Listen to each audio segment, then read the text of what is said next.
Okay, so let's generate our motivation.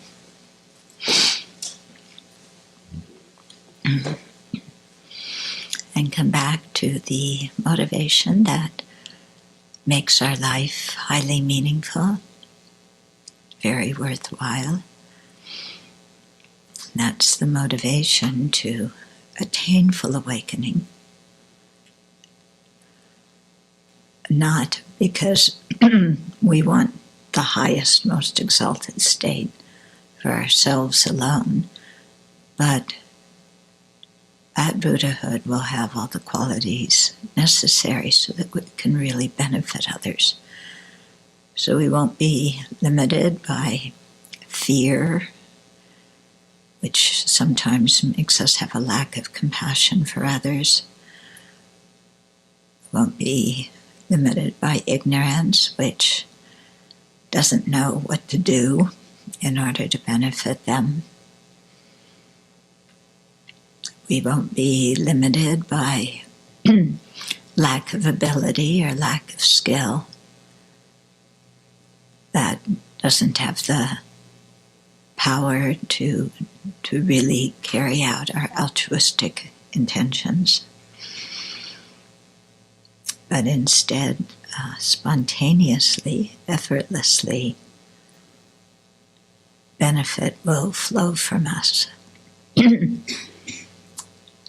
So, needless to say, this is going to take a lot of time and a complete revamping of who we are, but it's the most worthwhile thing we can do.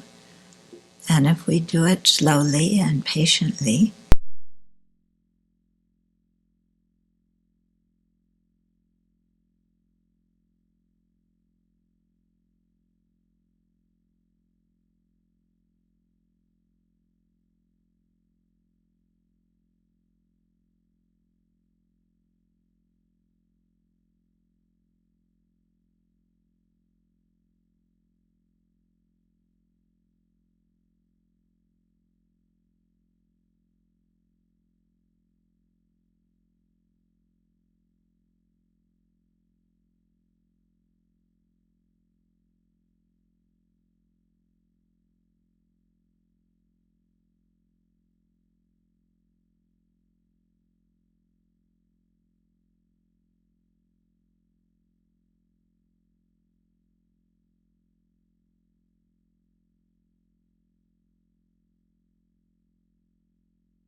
okay. So,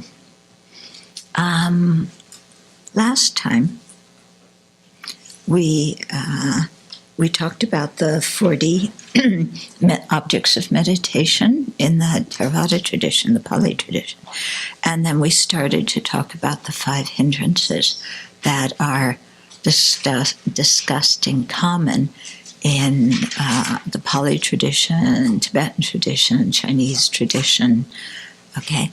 And these 5 hindrances are different from the 5 faults, okay? The 5 faults are taught by Maitreya and Asanga in conjunction with the 8 antidotes. So they're different sets of 5, yeah? There's some relationship between the two, but don't confuse them, okay? So the 5 hindrances, it's, these are kind of 5 things that pretty much pop up in our mind during the day. And they are hindrances not only to generating concentration, but also to keeping good ethical conduct and being productive even in a worldly way. So I think last time we talked about the first 2, sensual desire and malice. Okay, so nobody here has problems with them, right? Yeah. No problem with sensual desire. No, we have complete satisfaction with our clothes, our food, our residence, medicine, friends, everything. We're 100% satisfied and content, right? Yeah. So we don't have that one. And malice we don't have either. We don't hold any grudges towards other living beings. No, we don't want to retaliate for things that they've done to us. We don't want to destroy their happiness or insult them or anything. It's always other people who do that, right? Yeah, to us. Yeah, unnecessarily. Okay, now so we got that cleared up. Yeah. Okay, then the third one. Lethargy and sleepiness. Now, do you have that? You do. Oh my goodness gracious. Okay, so let's talk about lethargy and sleepiness. If I can stay awake to do it. So, lethargy and sleepiness manifest both physically and mentally. Yeah, lethargy is a heaviness. It's a physical heaviness and a mental heaviness. Yeah, physically, mentally weak, spaced out. Yeah, you know it well. No energy. We're bored. We don't want to exert any energy to be interested in anything. We're just kind of sitting there, waiting for something interesting to happen. Sometimes it feels like we're in a fog, a mental fog. We can't concentrate, or we don't even want to concentrate, actually. So sometimes this can happen because our mind is very stuck in negativity and being discontent. When we have a lot of malice and complaining mind, then our mind can get very dull like that. Sleepiness is drowsiness. Yeah, we're on the way to, and sometimes we may even, that state where you're kind of starting to fall asleep and dream a little bit. Yeah, so we get like that in meditation, and then we think, oh, this is kind of nice and blissful, And look at all these kind of dreams that I'm having. Yeah, there must be some, realization that's coming to my mind. Okay. Okay, so the sleepiness is not related usually to lack of sleep. It's like an obscuration. Yeah, and it's not usually related to physical tiredness, but more, I think sometimes it's a karmic obscuration, like if we've stepped over Dharma books or disrespected Dharma items or statues or something in a previous life, then our mind becomes very obscure in this life. Yeah. If we oversleep, actually, our mind can be very dull when we try and sit down and meditate. So, we have to, really invigorate the body and mind. So even though sleep and lethargy are distinct mental factors, they're explained here together because they have the same cause, they function in a similar way, and they have the same antidote. Okay, so they both arise from eating too much, sleeping too much, having an unhappy mind, and being mentally depressed too. And they function to make the mind dull and unwieldy. We can't do anything with a lethargic or a sleepy mind. And they're counteracted by bright awareness. Yeah, so Sometimes we can do physical things to disperse them.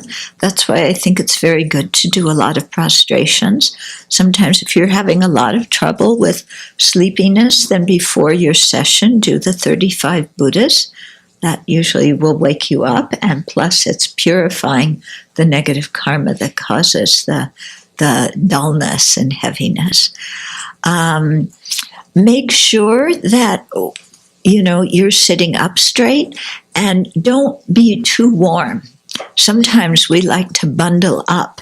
Yeah, now some people are very cold, yeah, but other people, they like to bundle up and be kind of toasty, and that will make you sleepy and lethargic in meditation.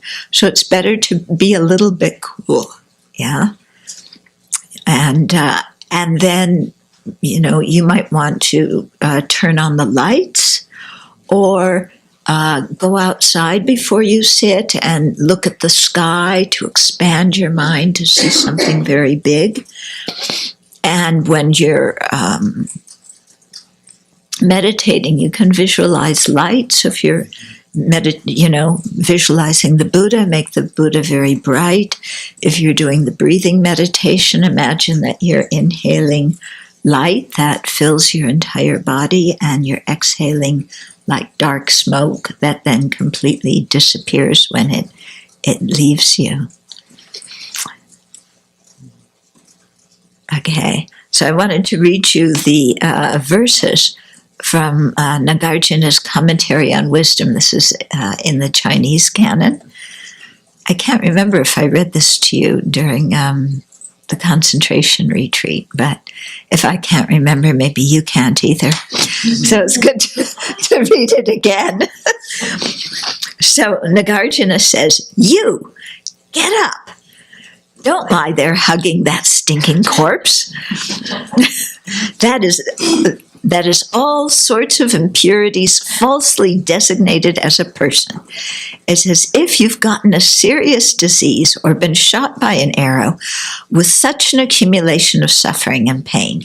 How can you sleep?" So you have 5 polluted aggregates. How can you sleep and just think that that's fine? The entire world is burned up by the fire of death. You should be seeking means of escape. How then can you sleep? You're like a person in shackles being led to his execution with disastrous harm so imminent. How can you sleep? With insurgent fetters not yet destroyed and their harm not yet averted, it's as if you were sleeping in a room with a venomous snake. And as if you have met up with soldiers' gleaming blades, at such a time, how could it be that you can still sleep?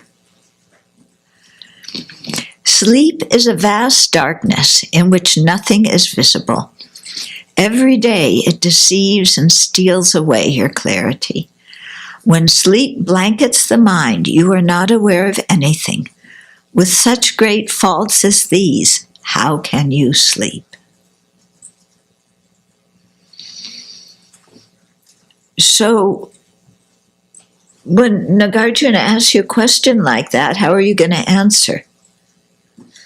I'm tired. And what's Nagarjuna going to say? Get up.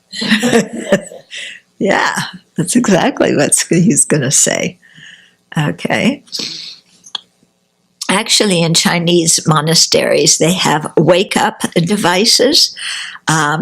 So one is a piece of wood that's attached to the meditator's ear with a string, and when he nods off, it falls and pulls the ear. Another is a stick. We have one here. I haven't seen it recently. Yeah, maybe we better get it out.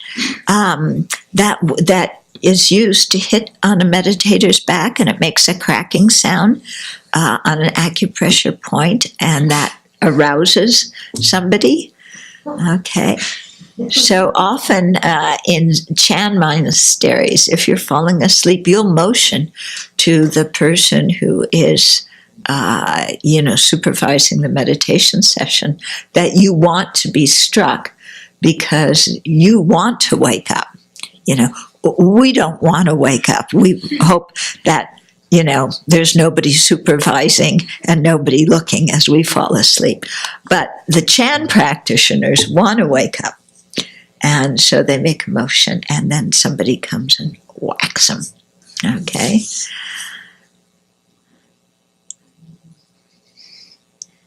But, what Nagarjuna says really makes sense, because, we're going towards death, and at the time of death, there's no opportunity to say, gee, I wasted a whole lot of time nodding off and sleeping and not ditching meditation sessions, not showing up. And, now I want to go back and have that time again. Yeah, there's no opportunity to do that, at the time we're dying. Okay, then the fourth of the 5 hindrances, again, it's 2 things that are put together because they have some similarities, even though we may not see the similarities. So these are agitation and regret. So agitation is sometimes translated as excitement by the Tibetan translators, and by the Theravada translators, it's often translated as restlessness. Okay, so it's a mind that can't stay put, and is especially tends to go off towards desirable objects. Okay, and then regret is a mind of remorse, feeling like we didn't do what we should have done, or we did do what we shouldn't have done. So it's a feeling of uneasiness, remorse, wishing we had done something differently. Okay, and that regret, in some situations, it may even be virtuous when we regret our destructive actions. But still, in the context of trying to develop concentration and serenity, that kind of regret too becomes an obstacle because it takes us away from our object of meditation. Let alone the kind of regret where we regret our positive actions, which actually creates a lot of negativity when we do that. Okay, so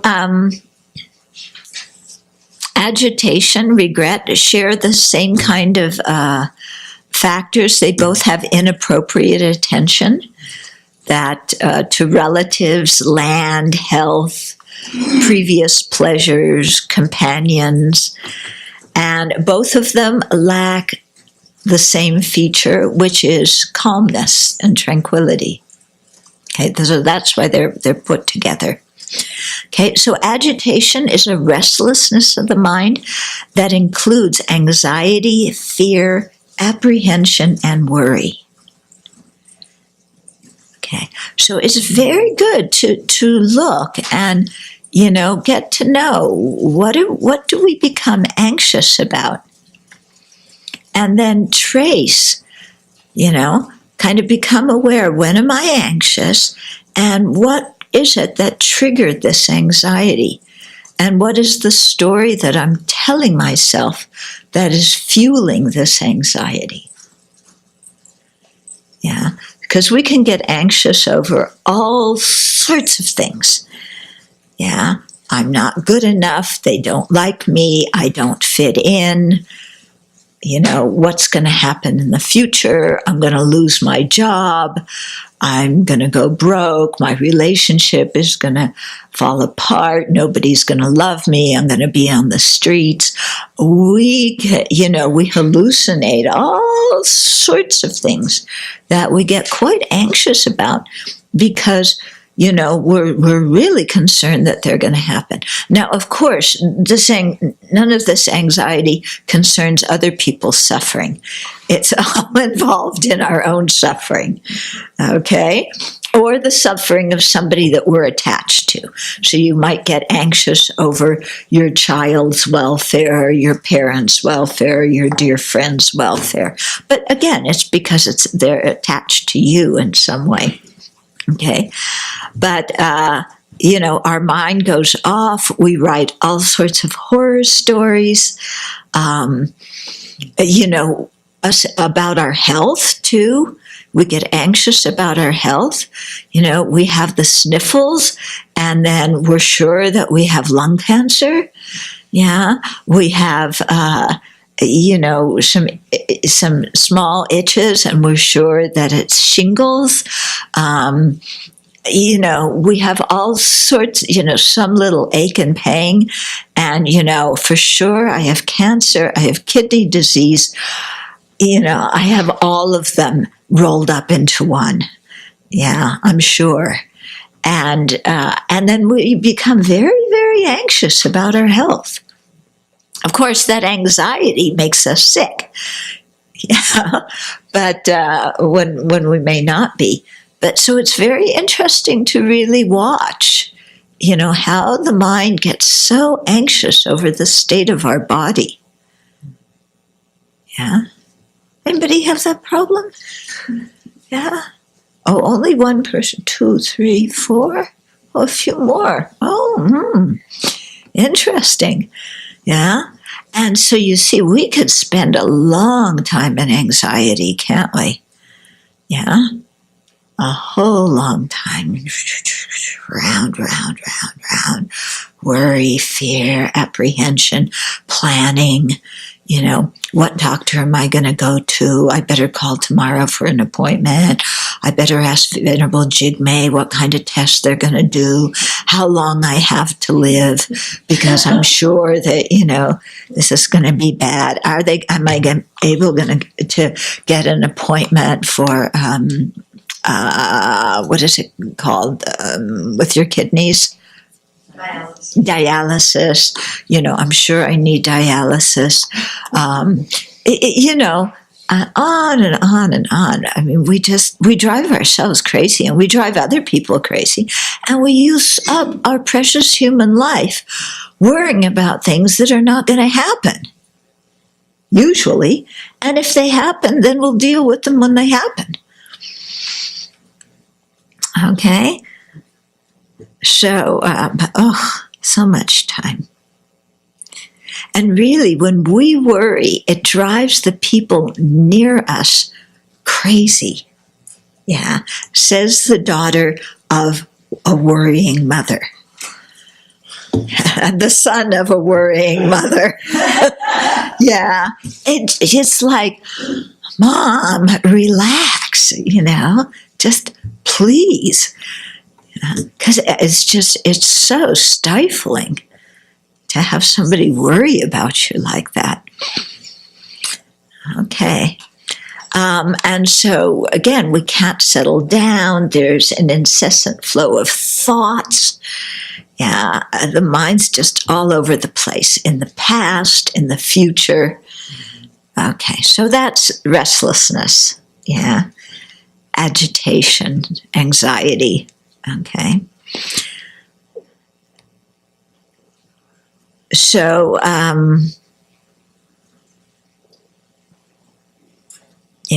so agitation and regret, again, they're separate mental factors, but they're put together because they have the same cause, same function, and same antidote. So both of them arise due to preoccupations about friends, relatives, and so on. Amusements, good times. Both of them function to make the mind unsettle, and serenity is their antidote. Okay, and reflecting on impermanence and death is also very helpful if you don't get anxious about those. Okay. Okay. So, yeah. So sometimes even, our remorse and our worry is about our meditation. Will I ever be able to meditate properly? Will I ever gain serenity? other people can do it better than I am. Why am I always the last one? Okay. Yeah. Okay, so you got those two, right? So here's what Nagarjuna says.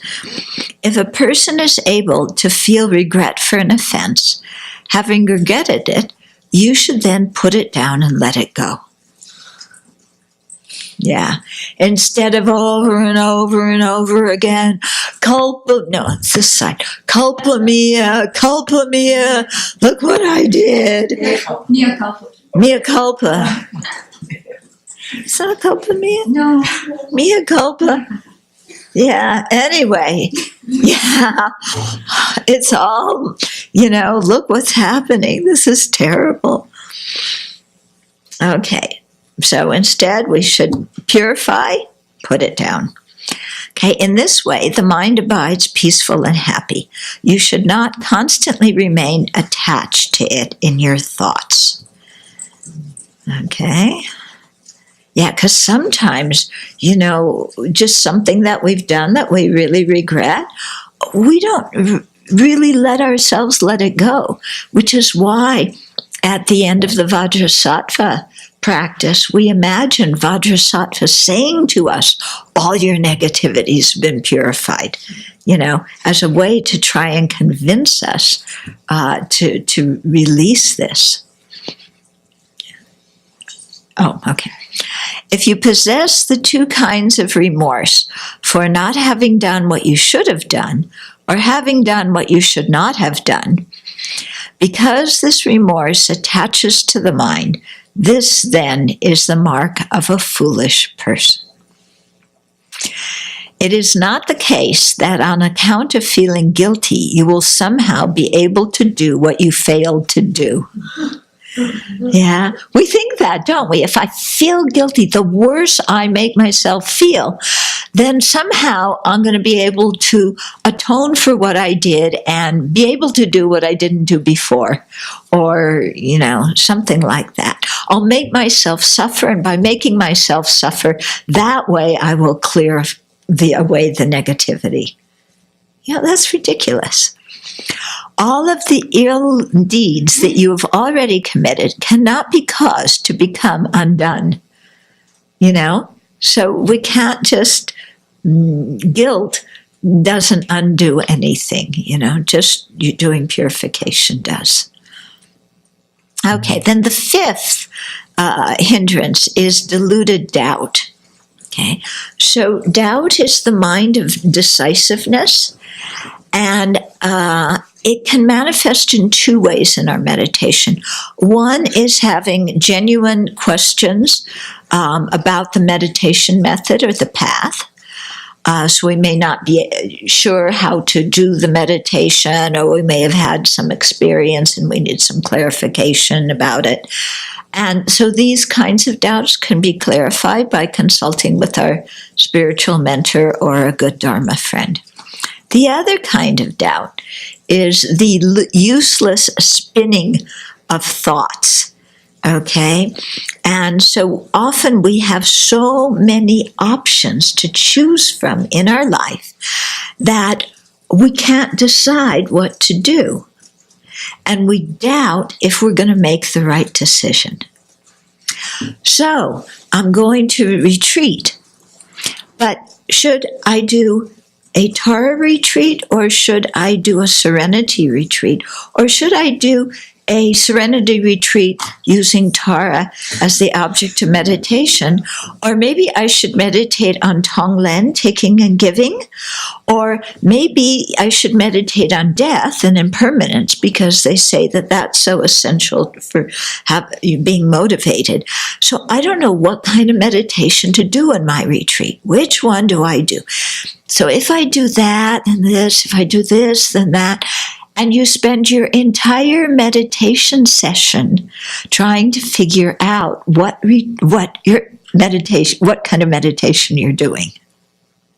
Okay? Or you're sitting there in meditation. Okay, I'm at this center doing this retreat. Maybe where am I going to go after this retreat is over? There's still 3 months to the retreat, but I need to plan ahead. And so where am I going to go? Let's see, I could go to this Dharma center. I could go to that Dharma center. I could go to India. I could go to France. I could go to Sravasti Abbey.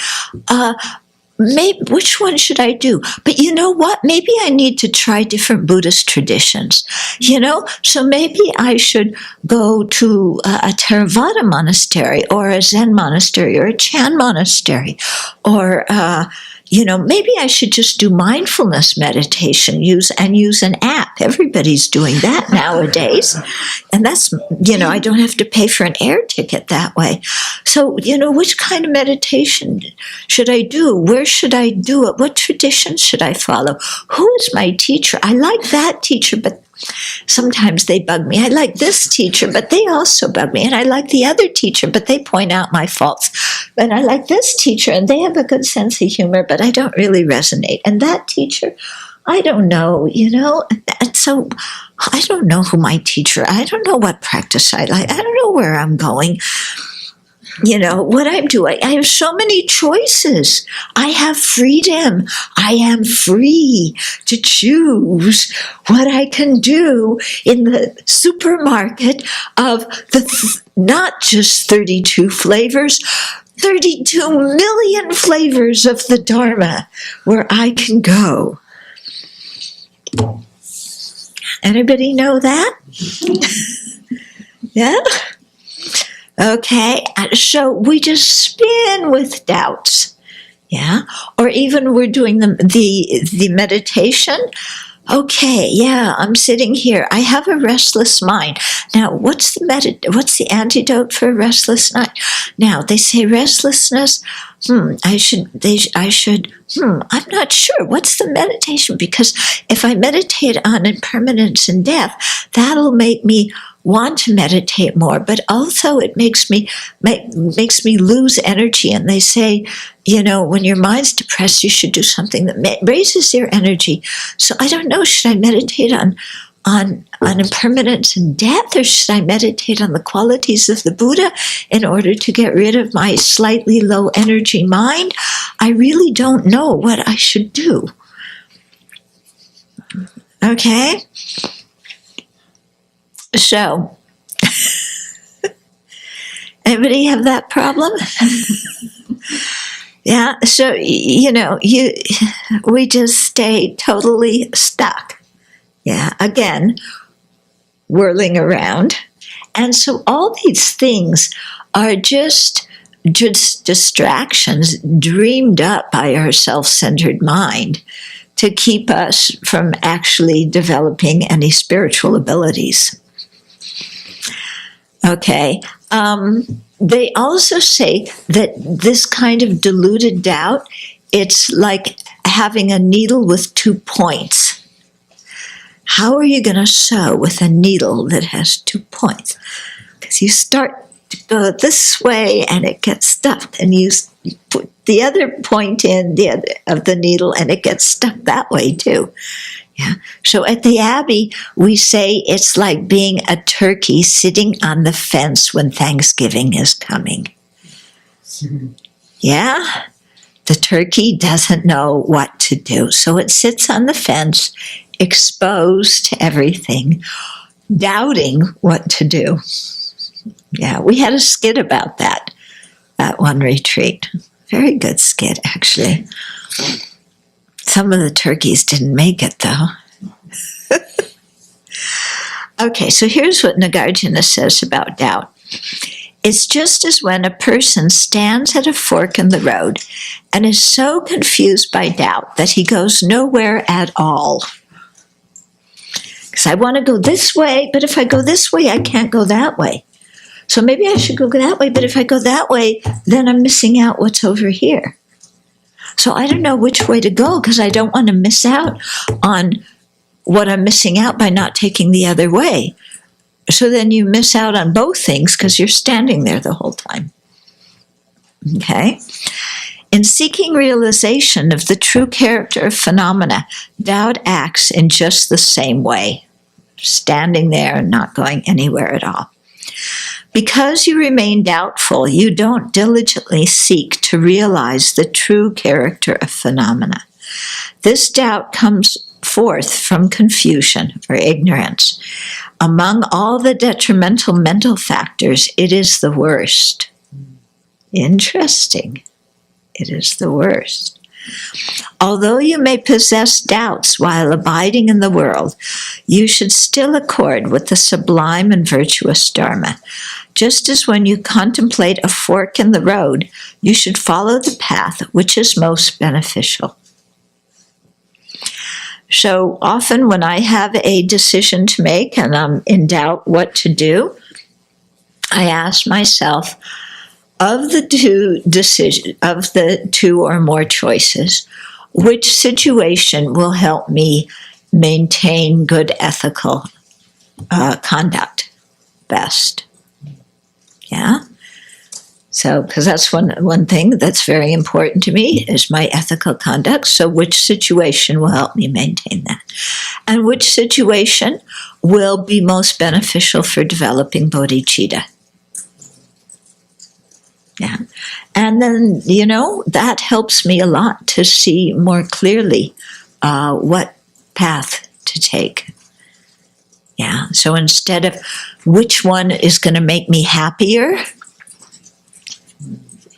yeah, that's where we get stuck. If I do this, I won't be happy. If I do that, will I be happy? No, it's like ethical conduct and bodhicitta. Okay. So the 5 hindrances sometimes can manifest as images in the mind, as ruminating thoughts, and as powerful emotions. Okay. Sometimes if a hindrance arises very strongly, or not so strongly, we can return our mind to our object of meditation and keep going. But sometimes when the hindrance is very strong, we must temporarily leave our object of meditation and reflect on another topic in order to actively counteract whatever affliction, or whatever hindrance is manifest, and bring the mind to a more balanced state.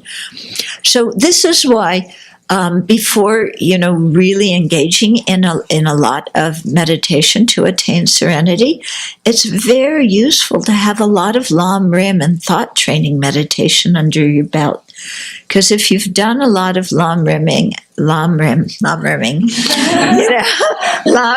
thought training, then you are developing the ability to work with your own mind. And you know the antidotes, you have some habitual energy in applying the antidotes, you have some practice in identifying the affliction and knowing what to do. And so, having that kind of training before, it makes doing concentration much easier. If you don't have that kind of training, then when you sit down to meditate, all sorts of things come in your mind, and you don't know what to do with your mind. Your mind is just bouncing, and it's all over the place, and you don't know what to do. And then sometimes you get so frustrated that you just get up and walk out. Yeah. I remember when I was first kind of exploring, kind of different things, and I went to some meditation center. I don't know what the group was, but when you went in the hall, they didn't want you to get up in the middle of the session and walk out because it was disruptive to people. But they gave no instruction about how to meditate. There was zero instruction. And I didn't have the slightest idea of what to do with my mind.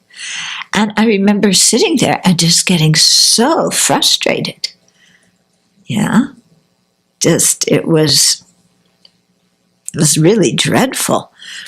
So, that's why learning the Dharma and how to work with our mind before trying to develop strong concentration and receiving teachings on how to meditate is so important. It's not just you close your eyes and then something happens, or you close your eyes and you let your imagination go wild.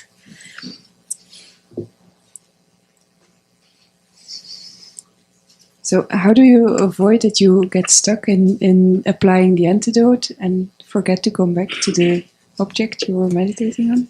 Okay, so you apply the antidote, and then when your mind is balanced, you go back to the object. You don't forget, okay, if I'm having strong attachment come up, let's say the first hindrance, sensual desire, strong attachment, then, and I can't just get my mind back by turning it back on the object, then temporarily, maybe I meditate on, I imagine corpses, I imagine the inside of the body, and then my mind kind of settles down and it isn't so attached to the body and getting distracted by that. And then I go back to my initial object of serenity. So then you have to notice that your mind is settled down. Yes.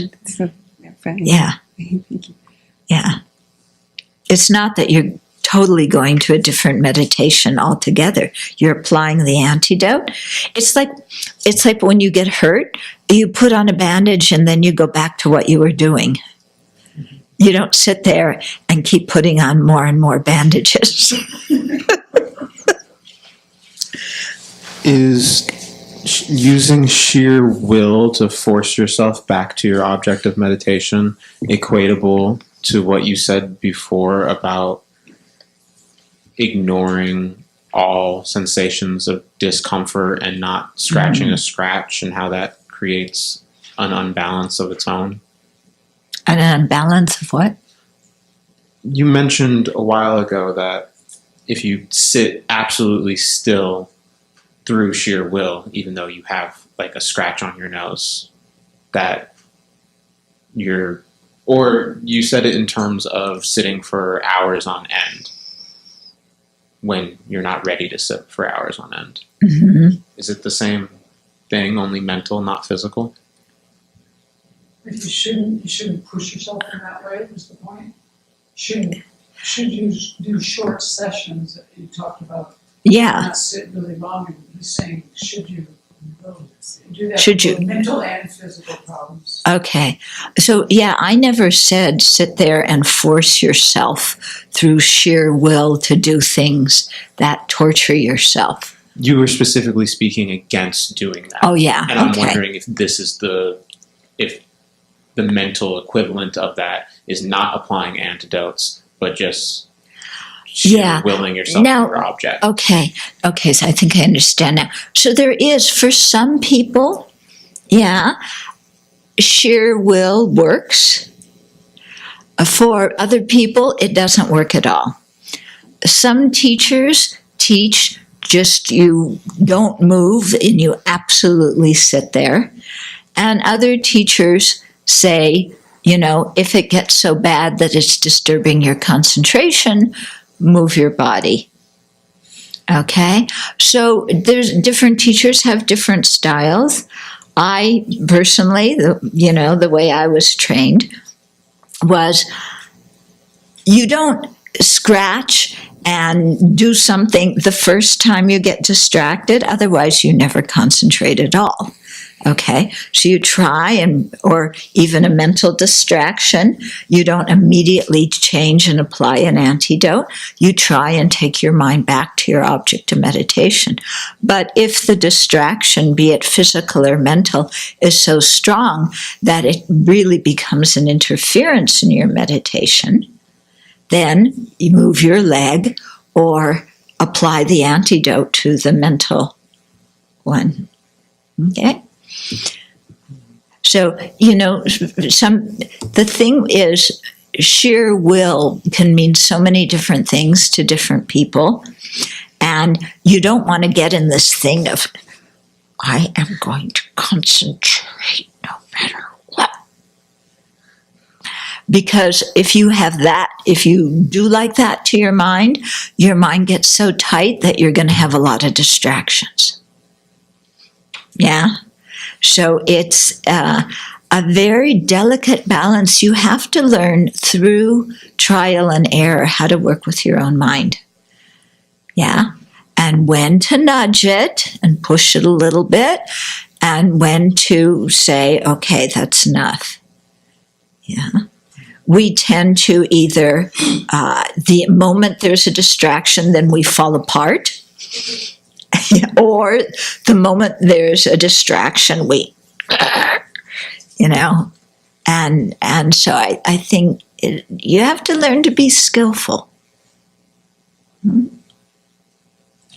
Yeah, very important. Otherwise, if you're not skillful, you get what the Tibetans call lung, okay, which is a imbalance in your wind energies, in your chi.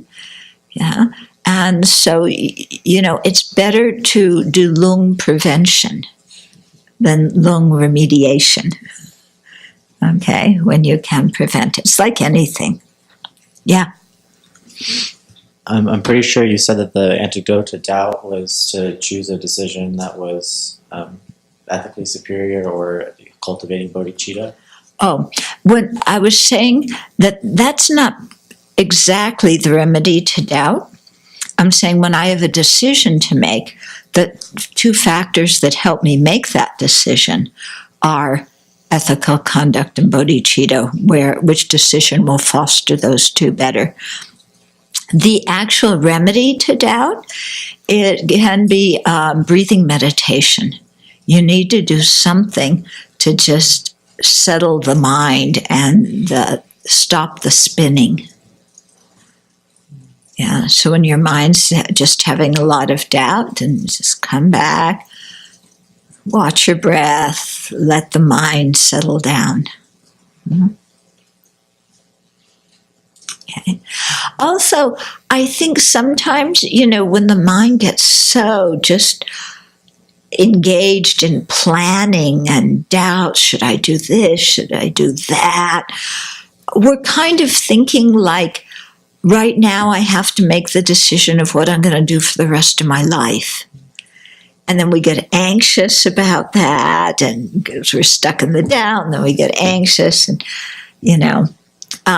to remind ourselves we don't need to make a decision now. We don't need to decide the rest of our lives right now. We can make one, when the time is right, we can make a decision and then see how things go and evaluate later. And if that decision doesn't work out, then we can change it and we can do something else. In other words, to somehow stop the anxiety that comes with the doubt.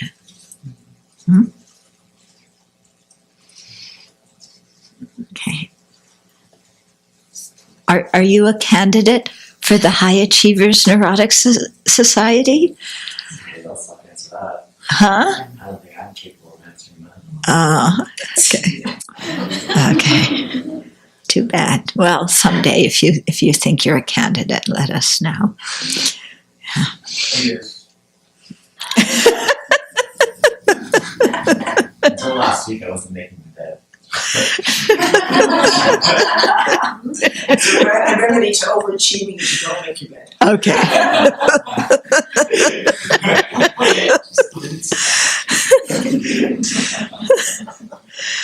Okay.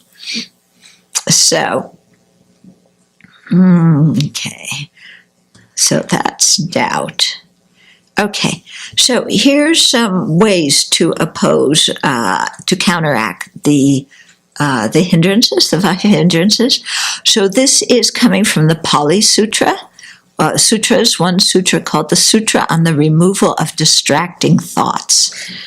Okay, and so here the Buddha teaches 5 methods for training the mind when it loses the meditation object.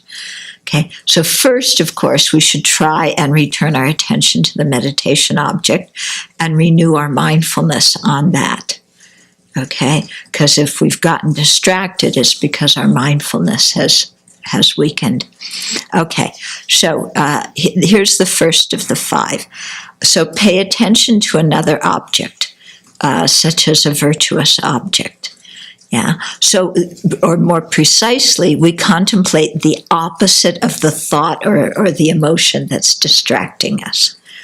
Okay. So for attachment to material possessions, we contemplate impermanence, that they disappear. For sexual desire, we contemplate the parts of the body. For anger and resentment and grudge holding towards sentient beings, we contemplate love. For anger at inanimate things, then we analyze them into the 4 elements: earth, water, fire, air. Okay. For aversion to different situations, we contemplate that they're a result of our previous karma and of circumstances that we don't have control over in this life, such as other people's actions or the weather. Yeah, that helps us not have so much aversion to different situations. For intellectual doubt, then we study the teachings, like we doubt because we need more information, so we study. For emotional doubt, here it recommends contemplating the qualities of the Buddha, Dharma, and Sangha. Okay, so that's the first method to train the mind, to give attention to another object. The second method is to examine the danger and the disadvantages of that particular hindrance. Okay, so for example, that hindrance causes my own and others' suffering now and in the future. So you think of how, malice or sensual desire or doubt or restlessness, cause suffering to ourselves and others now and also in the future. Okay, then another thing you can contemplate in terms of the dangers and disadvantages is that they obstruct wisdom, they cause difficulties on the path, and they lead us away from liberation and awakening. And then also, they're like a carcass of a snake, a dog, or a human being hanging around our neck. Yeah? Sometimes that image is enough to shock us, to tear our mind away from that particular hindrance. To think of it as a carcass around your neck that stinks and smells and follows you everywhere and burdens you. It's heavy to carry around. Okay, the third technique is not to give attention to those thoughts, to just forget about them. So this resembles turning our head away from something that we don't want to see. Okay, so in the break times, do something else so that your attention doesn't go to these thoughts. So if you're stuck, this particular hindrance is afflicting you in your meditation, in the break time, do something that completely takes your mind away from those kind of thoughts. Go wash some dishes, go shovel some snow. Roll some mantra, vacuum, go for a walk, do something that, will take your attention away from those thoughts. Okay. The fourth one is to give attention to stilling the thought formation of those thoughts. So for example, ask yourself, why am I thinking this? What are all the factors that led to this thought or emotion coming into my mind? So this is very interesting because here you're analyzing that thought. Okay. What are the factors that cause this thought or this emotion to come into my mind? What are the factors that are sustaining it, staying in my mind? Okay. And, what's the effect of holding on to these things? Or actually to analyze, where did these thoughts come from? Where were they before they came into my mind? And where do they disappear when they go out of my mind? That's also good to do. And another way to still the thought formation is to watch the thoughts flow by from a detached viewpoint. Yeah. So completely detach yourself and just watch the thoughts go by without jumping in and actively thinking about them and getting immersed in them. That can be very difficult to do, okay? But it's one of the techniques. And then the fifth one, the Buddha called it crush mind with mind. And that means to crush the non-virtuous mental state with a virtuous one. Okay, so, we have to learn how to apply these 5 properly in what kind of circumstances and in the proper way at the proper time. But as we get some familiarity with this, then it becomes easier to do, and doing it, brings the results that we want. Okay.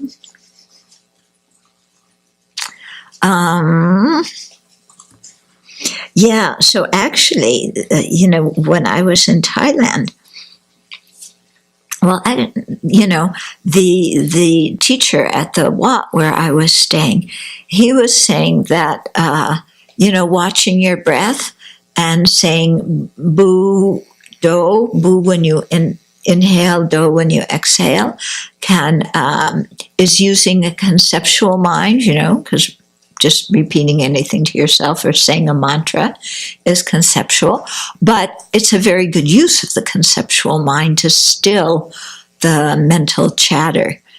Okay. He was also saying to meditate on love and think about others' kindness. If you have a dull mind, visualize sunlight. Okay, so in this way, using thought and visualization is very beneficial to rebalance the mind. Yeah. So this is very different than the kind of conceptualization that becomes an obstruction to meditation. When we're anxious and there's all these concepts swirling around in our mind, that kind of conceptualization is a hindrance to concentration. But another kind, when we're thinking about the kindness of sentient beings, if we're saying a mantra, we're doing something else with our mind, that kind of conceptualization can be very helpful in balancing the mind and taking it back, so that we can return to our original object of concentration. Okay. Then there's a very nice passage here where the Buddha gives several similes for the relief and freedom that one feels when the 5 hindrances have been subdued. Okay, so subduing all 5 is, it's not going to happen by Thursday, but this is the kind of thing that you feel when you've been able to do that. Suppose a person were afflicted, suffering, and gravely ill, and his food would not agree with him, and his body had no strength. But later he would recover from the affliction, and his food would agree with him, and his body would regain strength.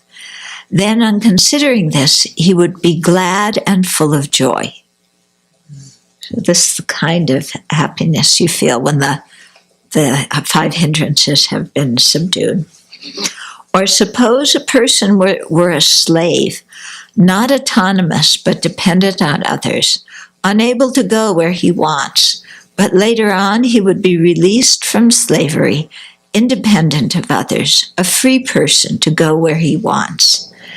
Like freeing your mind so that you can do with your mind whatever you want, instead of having it enslaved by the hindrances. Then on considering this, he would feel glad. He would be glad and full of joy. Or suppose a person with wealth and property were to enter a road across a desert, but later on he would cross over the desert safe and secure with no loss of his property. Then, on considering this, he would be glad and full of joy. So too monastics, when these 5 hindrances are not abandoned in himself, a monastic sees them respectively as a debt, a disease, a prison, slavery, and a road across a desert. But when these 5 hindrances have been abandoned in himself, he sees that as freedom from debt, good health, release from prison, freedom from slavery, and a land of safety. And here's another quotation from the sutra that is talks about the gradual process of purifying the mind. Okay, it is so he uses the simile of a goldsmith that gradually purifies gold to illustrate this gradual process that's not going to happen at once. Okay, so he first washes the gold several times in order to separate the gold dust from the earth and the grit and the sand. He then puts it into a melting pot and repeatedly melts it to remove all the flaws. And only when the gold is pliant and workable and bright can the goldsmith make what he wishes with it. So this is kind of what we have to do with our mind, is get rid of all these impediments and impurities, so that then we can become the master of our mind instead of it being our master, and then we can use our mind for whatever we want to use it for. Okay, so here the Buddha explains the simile. This is again from Pali Sutras. It is similar monastics. When a monastic devoted to the higher training and concentration, there are in him gross impurities, namely bad conduct of the body, speech, and mind. Such conduct, an earnest, capable monastic abandons, dispels, eliminates, and abolishes. When he has abandoned these, so you do that by keeping precepts and using mindfulness and introspective awareness to keep your precepts. When he has abandoned these, there are still impurities of a moderate degree that cling to him, namely sensual thought, desire, thoughts of malice, and violent thoughts. Such thoughts an earnest, capable monastic abandons, dispels, eliminates, and abolishes. When he has abandoned these, there are still some more subtle impurities that cling to him, namely thoughts about his relatives, his home country, his reputation.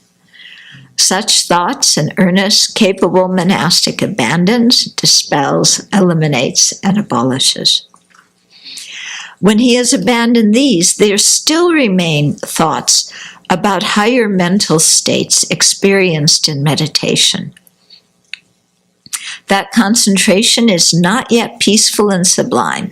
It is not yet attained to full serenity, nor has it achieved mental unification. It is maintained by strenuous suppression of the defilements. So with concentration, you're suppressing the manifest defilements, okay? This kind of suppression is not psychological suppression.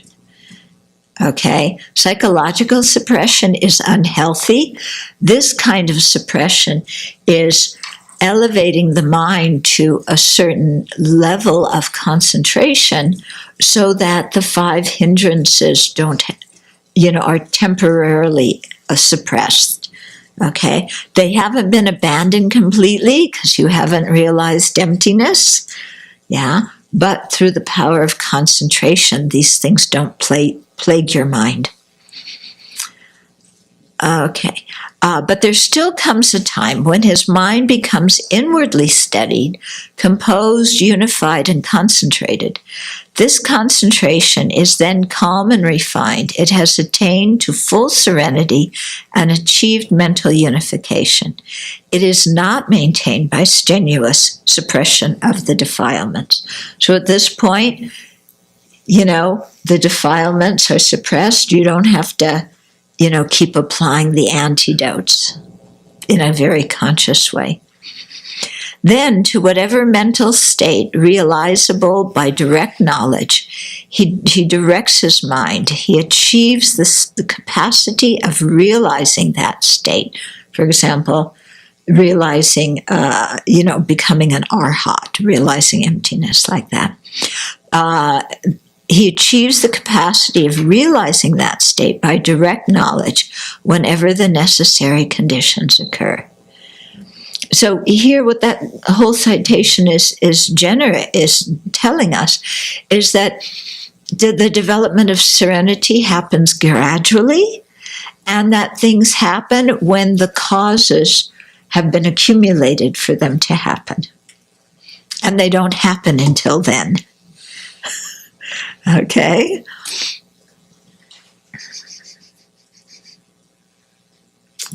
Okay. So, any questions so far? Yeah. Cordial greetings, Venerable Chosen. I have a question regarding the object of meditation. Mm-hmm. Can one, if it's more helpful for the concentration, can one use an image of words like a letter or character, such as in calligraphy, as their object of meditation? Yeah. You can use in some Buddhist meditations also, there's a letter, a seed syllable or something like that you use you can use as your object of meditation. I just wanted to make a comment about all of my years of dealing with drowsiness and sleepiness, is that as I started doing more and more purification to remove that, I came to realize that all of my previous drug taking and intoxicant taking almost felt like it was getting stirred up to the surface, and that I had to really let go of all of the ways in which I numbed myself and the way in which I brought myself into some sort of semi-consciousness from all of the drugs and stuff. So I was wondering if that's also can be a cause for the sleepiness and the lethargy in those meditation, for sure. which are purifying. And for sure, yeah, this habit we have to self-medicate and to numb ourselves out instead of dealing with situations, using intoxicants to numb ourselves out or distract us. Mm-hmm. Yeah. I can sure make you drowsy. Okay. Anything else? Okay. So let's just start. The next topic we have is the 5 faults and the 8 antidotes. Okay, so here's a quotation from Lama Atisha, who advises us, avoid all factors that hinder samadhi and cultivate conducive factors. Applying the 8 forces for eliminating negativities. This is the rubbing stick, free from the moisture of attachment, for igniting the fire of the spiritual path. Meditate in this way with intensity. So when you have 2 sticks and you want to rub them together, if they're moist, you're not going to get fire. But it's like a rubbing stick that's free from the moisture of attachment. So when you rub it, you can ignite the fire of the spiritual path. Okay? And then in that way, burn up figuratively the negativities. Okay, so here now we're going to go into the 5 faults and the 8 antidotes. So these are talked about in Maitreya's discrimination of the middle way, the middle and the extremes. Okay, so these 5 faults, first of all, our favorite, laziness. Second is forgetting the instruction, which means forgetting the object of meditation. Third is agitation and laxity. Laxity is not the same as lethargy. It's more subtle than lethargy. But these two are going together, here as one. The fourth one is non-application of the antidotes. So you should be applying an antidote, but you don't. The second is over-application of the antidotes. So you've applied the antidotes, you've solved the problem, but you keep applying the antidote. That's kind of what you were asking. Okay. So then the 8 factors that counteract these, the first one of laziness has 4 factors, 4 antidotes, and then the 4 other faults each have 1 each to make 8. Okay, so the 4 ones for laziness is first confidence or faith, which means faith in the teachings, in the method that you're learning. Second is aspiration, so aspiration to develop serenity.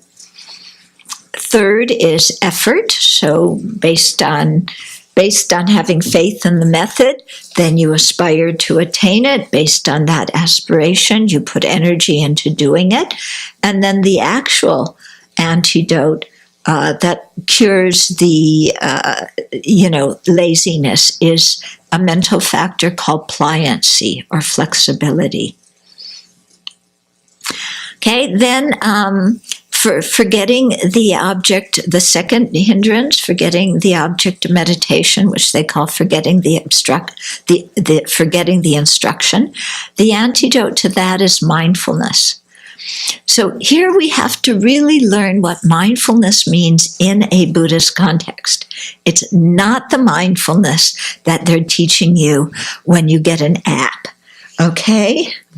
This is the mindfulness that helps you put your attention on the object of meditation in such a way that it doesn't go off the object of meditation. So this kind of mindfulness is really essential to developing serenity. So it's not mindfulness as it's often used today, which means bare attention, just paying attention to whatever happens to arise in your mind. It's not that.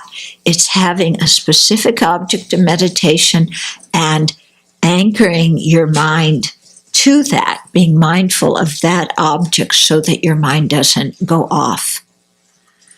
Okay? So that's the antidote to forgetting the instruction. Then the antidote to agitation and laxity is introspective awareness, which is a mental factor that often goes together with mindfulness. They're often talked about, together.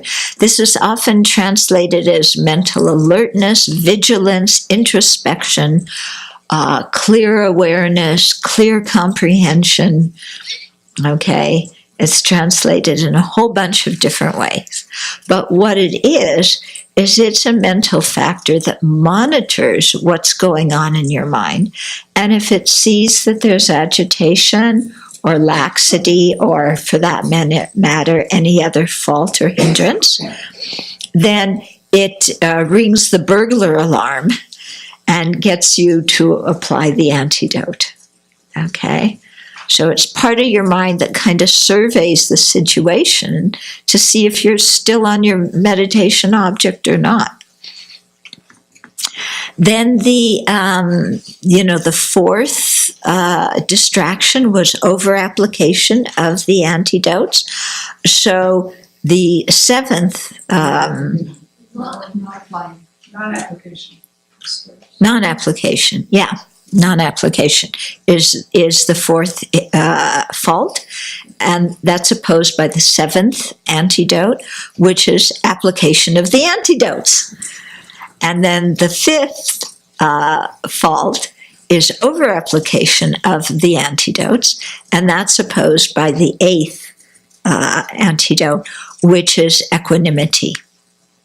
Yeah, so just abiding in equanimity without keeping on applying the antidote. They often say that one is like, you have a kid that's run away, like your mind's run away to another object. When you get your child back, you don't keep on saying, come here, because the child's already back. Instead, you just remain peaceful and equanimous, and get on with what you need to do. Okay. So then the next section goes into a lot of discussion about laziness. I'm thinking we should, do that next time.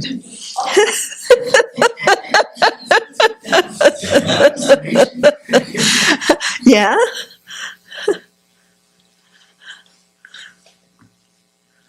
I've been getting pretty puzzled lately about the different kinds of equanimity we talk about. Yeah, there's different kinds of equanimity. Do that quickly. Okay, so this guy, there's one kind of equanimity where our mind is free of attachment, anger, and apathy towards sentient beings. So that's the equanimity that is the preliminary to the 7-point instruction on cause and effect for developing bodhicitta. Okay, that's that equanimity. Then there's the equanimity of the fourth dhyana. Yeah. So that is a mental factor just that keeps the mind. Yeah, it's in the fourth dhyana is a high mental. Once you attain serenity, then after that there's the 4 dhyanas. And then after that there's the 4 formless absorptions. So in the fourth dhyana, then they've freed their mind of rapture. They freed their mind of bliss, because those two things tend to even be distracting. And instead, they abide in equanimity, which is much more peaceful than either rapture or bliss, interestingly. Okay? So that's another type of equanimity. And then I think this one here is the third kind of equanimity. But the Tibetans usually talk about 3 kinds of equanimity. The Pali tradition talks about 7, I think, about, so different kinds of equanimity. But, it means different things in different situations. And this equanimity is just being peaceful. Yeah, this equanimity is stopping over, applying the antidotes. Venerable, I have one question, and then there's a question from someone online. Mm-hmm. So my question is, could you call concentration continuous mindfulness? Concentration depends on continual mindfulness. When you study low-rig, the mind and awareness, you see that concentration, mindfulness, and attention are different mental factors, but they all work together to help us focus the mind. But each one of them has a slightly different function. And then someone online asks, what's the best way to work through meditation becoming more and more challenging / difficult over time, feeling more restless and it's harder to concentrate than a few years ago? Okay, well, first of all, it could be that you're more aware of what's going on in your mind.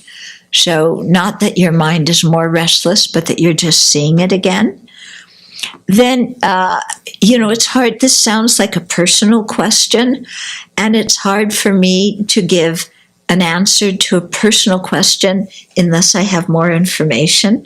So I'd really need to sit down and talk to this person to see, because it may depend on what's going on in their life, other things that are going on. It could depend on not knowing the way to meditate properly. I would need more information, so I can't really give a very accurate answer, online like this. I was wondering if, it seems like this isn't, is it working?